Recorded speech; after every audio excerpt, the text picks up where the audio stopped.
Hello, my name is Katrina Christian and I'm the Cal State East Bay's Emergency Manager.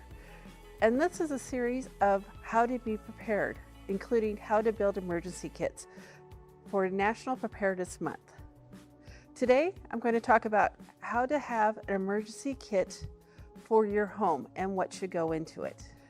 In today's video, we're going to share the 5 things you need to think about when building a kit. 1 is shelter, 2, food and water, 3 is communication, 4 is miscellaneous supply, and the 5th thing, we'll share some resources of where to find information about to build a kit. When you think about shelter, you want to think about something that's going to protect you from the elements. One of the simple things is having a tent if you have it. Also having blankets and tarps will also help protect you from the elements. Another thing to think about when you have shelter is about clothes.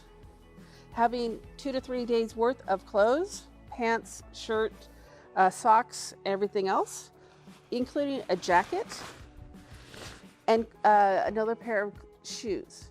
These will help protect you from the elements also and provide some shelter.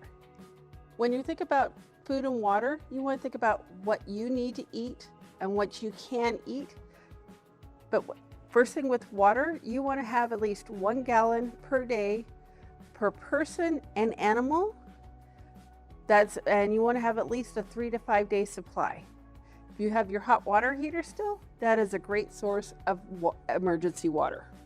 When you're doing food, you want to think of things that are easy to eat, that have little cooking, and also are non-perishable. You want to also include a manual can opener and also utensils. Having snacks that are easy is a good idea also. When thinking about your animals, have extra food and treats if you need to. In an emergency, communication is key. You want to be able to communicate with family and friends, letting them know that you're okay, but you want to also find out, gather communication from the outside world, like the news about what's going on. When electricity is out, it's good to have some sort of solar power device. This one actually has a flashlight also for you to use at night. Having a crank radio is very good because then you could actually don't have to worry about power. And this one also has a flashlight on it. Having extra batteries for any sort of flashlight or charging device is good. Having an extra cord for your phone is good. And on your phone, you should have an out of the area contact that you could call or text and letting them know that you're okay.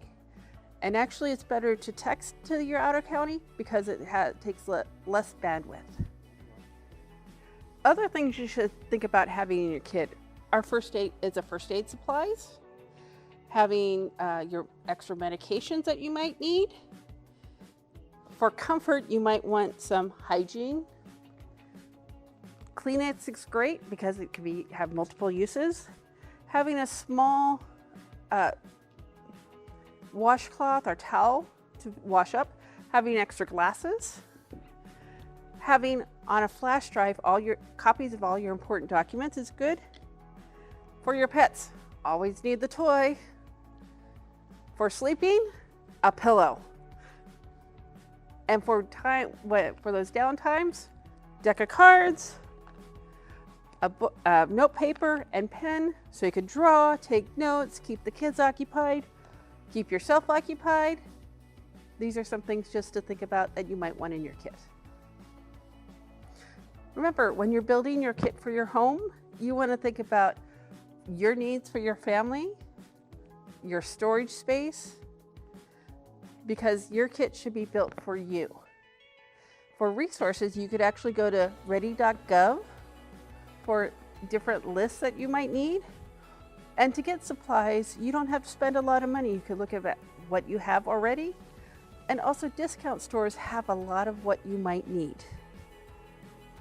If you have any questions, please don't hesitate to reach out. Have a good day and be safe.